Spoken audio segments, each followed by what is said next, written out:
എല്ലാവർക്കും നമസ്കാരം. അരൂർ തുറവൂർ ഉയരപ്പാതയുടെ 95% വർക്കുകളെല്ലാം തന്നെ പൂർത്തീകരിച്ചിട്ടുണ്ട്. ചില തടസ്സങ്ങൾ നമ്മൾ നേരത്തെ കണ്ടിരുന്നു. അതായത് 110 kV ലൈൻ അതിൻ്റെ മുകളിൽ കൂടെ പോകുന്നു. അപ്പോൾ എങ്ങനെയാണ് അതിൻ്റെ കൺസ്ട്രക്ഷൻ ഇനിയും പുരോഗമിക്കുക, KSEBയുടെ പ്രശ്നങ്ങളും അതേപോലെ തന്നെ ദേശീയപാത അതോറിറ്റിയും തമ്മിലുള്ള ഇഷ്യൂ എന്നൊക്കെ കേട്ടിരുന്നു. അതൊന്നും വലിയ ഇഷ്യൂ ഒന്നുമല്ല. ഇപ്പോൾ അതിനൊരു അനക്കം വന്നിരിക്കുന്നു എന്നുള്ളതാണ്. ഈ ഒരു വീഡിയോ ഒന്നര ആഴ്ച മുമ്പെടുത്ത ഒരു വീഡിയോ ആണ്. അപ്പോൾ ഇന്നൊക്കെ നല്ല പെരുമഴയാണ്. അപ്പം ഇതാണ് നമുക്ക് ഈ ഒരു റീച്ചിൽ നേരെ താഴേക്ക് ഇറങ്ങാൻ, അതായത് എറണാകുളം സൈഡിൽ നിന്ന് തുറവൂരേക്ക് പോകുമ്പോൾ ഇറങ്ങാനുള്ള ആ ഒരു ഇതാണ്.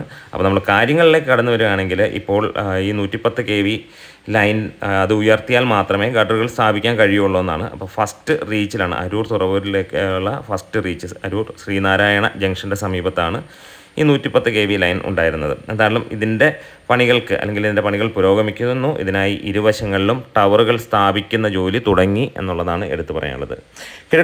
കിഴക്ക് പടിഞ്ഞാറായി 4 ടവറുകളാണ് നിർമ്മിക്കുന്നത്. ദേശീയപാത അതോറിറ്റിയുടെ ചെലവിൽ KSEBയുടെ അതല്ലെങ്കിൽ KSEB അധികൃതരുടെ മേൽനോട്ടത്തിലാണ് ജോലികൾ നടക്കുന്നതായിട്ട് പുറത്തു വരുന്ന റിപ്പോർട്ടുകൾ. ടവർ നിർമ്മാണം പൂർത്തിയാക്കാൻ താമസം നേരിടുന്നതിന് താൽക്കാലികമായി കേബിളുകളിലൂടെ ഇരുവശങ്ങളിലേക്കുമുള്ള ടവറുകളിലേക്ക് വൈദ്യുതി കടത്തിവിടാനായുള്ള ജോലി അവസാന ഘട്ടത്തിലാണ് എന്നാണ് ഇപ്പോൾ റിപ്പോർട്ടുകൾ വരുന്നത്. എന്തായാലും ഈ വരുന്ന ജൂൺ 15 താൽക്കാലിക സംവിധാനം പൂർത്തിയാകുമെന്നാണ് കാണുന്നത്. ഇതോടെ ഗർഡറുകൾ സ്ഥാപിക്കുന്നത് ഈ മാസം പൂർത്തിയാകും എന്നാണ് എടുത്തു പറയുന്നത്. അത് നടക്കട്ടെ, എന്തായാലും അങ്ങനെ ഒരു ഗംഭീരമായിട്ട് നടക്കട്ടെ. രാജ്യത്തെ ഏറ്റവും വലിയ ഉയരപ്പാത ആയ അരൂർ തുറവൂർ ഉയരപ്പാത നിർമ്മാണം കഴിഞ്ഞ ഫെബ്രുവരി അവസാനം പൂർത്തിയാകുമെന്നായിരുന്നു നമ്മളെല്ലാവരും, അല്ലെങ്കിൽ കരാർ വ്യവസ്ഥയും അങ്ങനെയായിരുന്നു. എന്നാൽ തുറവൂരിലെ ഈ പറഞ്ഞ പോലെ ഇരുമ്പിൻ്റെ ബീം വീണതും മൂലവും ചമ്മനാട് കോൺക്രീറ്റ് ഗട്ടറുകൾ വീണതും പിക്കപ്പ് ലോറിയുടെ ഒക്കെ നമ്മൾ കണ്ടതാണ്. അപ്പോൾ കുറച്ച് മരണങ്ങളുമൊക്കെ ഇവിടെ സംഭവിച്ചിരുന്നു. അത് കാരണം അതിന് കുറച്ചൊരു തടസ്സങ്ങളൊക്കെ ഉണ്ടായിരുന്നു. പിന്നെ ഒപ്പം മഴയും ഇപ്പോൾ നിർമ്മാണത്തെ വലിയ രീതിയിൽ ബാധിക്കുന്നുണ്ട്. പിന്നെ ഒരു മെയിനായിട്ടുള്ളൊരു പ്രതിസന്ധി എന്ന് പറഞ്ഞാൽ 110 kVയുടെ ആയിരുന്നു അതിൻ്റെ താമസം. അതായത് 110 kV ലൈൻ മാറ്റാനുള്ള താമസം, പാത അവസാനിക്കുന്ന തുറവൂർ ജംഗ്ഷനിലെ ഡിസൈനിലെ മാറ്റവും ഇതൊക്കെയായിരുന്നു ഇതിനകത്തുള്ള ഒരു പ്രശ്നങ്ങളായിട്ട്. അപ്പം അതിനൊക്കെ ഒരു സൊല്യൂഷൻ വന്നിരിക്കുന്നു. ഇപ്പോൾ 110 kV ലൈൻ്റെ ആയിരുന്നു ഏറ്റവും വലിയൊരു ഇഷ്യൂ. ഇത്രയും വലിയ റോഡിന് അല്ലെങ്കിൽ ഒരു വലിയ പാത ഉണ്ടായിട്ട് അതിനിടയിൽ കുറച്ച് പ്രശ്നങ്ങൾ വന്ന് നിൽക്കുന്നു. അപ്പോൾ ഒന്നും ചെയ്യാൻ പറ്റാത്തൊരവസ്ഥ പോലെ. ഇപ്പോൾ അത് മാറിക്കഴിയുമ്പോൾ ഏറെക്കുറെ ആവുന്നു. ഇനിയിപ്പോൾ തുറവൂർ ജംഗ്ഷനിൽ നമുക്കറിയാം ഏകദേശം 100-150 മീറ്ററും കൂടെ അങ്ങോട്ട് നീക്കിയിട്ട് അമ്പലത്തിൻ്റെ അവിടെ നിന്ന് കുറച്ചും കൂടെ നീങ്ങിയിട്ടാണ് ലാൻഡിങ് വന്നിരിക്കുന്നത്. പിന്നെ ഇനിയിപ്പം ചെറിയ ചെറിയ ഇഷ്യൂസ് വീണ്ടും ആളുകൾ പറയുന്നു. കാന നിർമ്മാണമാണ് ഇതിനകത്തിൽ പറയുന്ന മറ്റൊരു പ്രശ്നം. അതായത് ഇങ്ങനെയൊക്കെയാണ് സംശയങ്ങൾ ആളുകളുടെ ഉള്ളിൽ വരുന്നത്. അതൊക്കെ കവർ ചെയ്യും. കാരണം നമുക്കറിയാമല്ലോ, ഇത്ര വലിയ ഒരു പാതയൊക്കെ അല്ലെങ്കിൽ ഇത്ര വലിയൊരു ഡെവലപ്മെൻറ്റ് വരുമ്പോൾ അതൊക്കെ മാറിക്കിട്ടും. അതായത് വെള്ളക്കെട്ടുണ്ടാകും അല്ലെങ്കിൽ ഉണ്ടാകും എന്നൊക്കെയുള്ള ഒരു പ്രശ്നം ആളുകൾക്കുണ്ട്. അതൊക്കെ പരിഹരിച്ച് തന്നെ പോകും. നിലവിലെ ചെറിയ മഴ മതി ദേശീയപാത വെള്ളക്കെട്ടിലാകാൻ എന്നുള്ളത് എല്ലാവരും പറയുന്നു.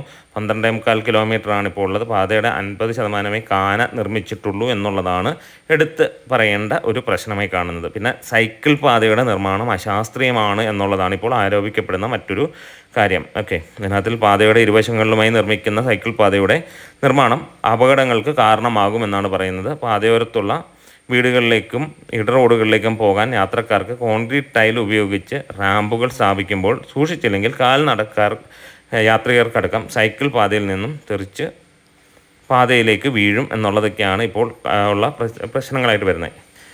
എന്നാലും വലിയ രീതിയിലുള്ള പ്രതിഷേധമൊക്കെ ജനങ്ങൾ നടത്തുന്നുണ്ട്. ദേശീയപാത അധികൃതർക്ക് പരാതിയും നൽകിയിട്ടുണ്ട്. 1.5 മീറ്റർ മുതൽ 2.5 മീറ്റർ വരെ വീതിയിലുമാണ് കോൺക്രീറ്റ് ഇൻ്റർലോക്ക് ടൈൽ പാത ഒരുക്കുന്നത് എന്നുള്ളതാണ്. എന്തായാലും ഇതൊക്കെ നമുക്കറിയാം, ഒരു വലിയ ഡെവലപ്മെൻറ്റ് വരുമ്പോൾ ഉള്ള പ്രശ്നങ്ങളൊക്കെയാണ്. അതെല്ലാം മാറിക്കൊണ്ടിരിക്കും. ഇത്ര വലിയ പ്രശ്നങ്ങളിൽ നിന്ന് നമ്മൾ മാറിക്കൊണ്ടിരിക്കുന്നു. അപ്പോൾ തീർച്ചയായും അതിലേക്കൊക്കെ മാറ്റം വരും. ഇപ്പോൾ നമ്മൾ തുറവൂർ ജംഗ്ഷനിലേക്ക് എത്തുകയാണ്. നേരത്തെ ഇവിടെയാണ് ലാൻഡിങ് വരുമെന്ന് പറഞ്ഞിരുന്നത്. ഈ ഒരു ജംഗ്ഷനിലേക്ക് വന്നിട്ട് അവിടുന്ന് ലാൻഡിങ് ആയിരുന്നു പറഞ്ഞെങ്കിൽ ഇപ്പോൾ ഇവിടുന്ന് കുറച്ചും കൂടെ മുന്നോട്ട് പോയി, അതിൻ്റെയൊക്കെ നമ്മൾ നേരത്തെ ഒരു വീഡിയോയിൽ കാണിച്ചിട്ടുണ്ട്. അതായത് കുറച്ചും കൂടെ മുന്നോട്ട് പോയിട്ടാണ് അതിൻ്റെ ലാൻഡിങ് വരാൻ പോകുന്നത്. അപ്പോൾ അവിടെ പണികളൊക്കെ തുടങ്ങിയിട്ടുണ്ട്. അതേപോലെ പില്ലറുകളുടെ പണികൾ പൈലിങ് തുടങ്ങിയിട്ടുണ്ട്. എന്തായാലും ഗംഭീരമാകട്ടെ. നമുക്കറിയാം, ഏത് ഡെവലപ്മെൻറ്റ് വരുമ്പോഴും വലിയ വലിയ പ്രതിസന്ധികൾ വരാറുണ്ട്. അതെല്ലാം തരണം ചെയ്തിട്ടാണ് ഇതുവരെ നമ്മൾ പോയിട്ടുള്ളത്. എല്ലായിടത്തും അങ്ങനെ തന്നെയാണ്. അത് തരണം ചെയ്ത് വീണ്ടും മുന്നോട്ട് പോകും. കുറച്ചും കൂടെ കഴിയുമ്പോഴത്തേക്ക് നമ്മൾ നേരത്തെ പ്രതീക്ഷിച്ചിരുന്നു ഇത് ഒരുപാട് നാളുകൾക്ക് മുമ്പ്, അതായത് ഈ ഒരു മാർച്ചിലൊക്കെ തീരുമെന്ന് പ്രതീക്ഷിച്ചിരുന്നുവെങ്കിലും ഇങ്ങനെയുള്ള പല പ്രതിസന്ധികൾ കാരണം മുന്നോട്ട് പോയില്ല.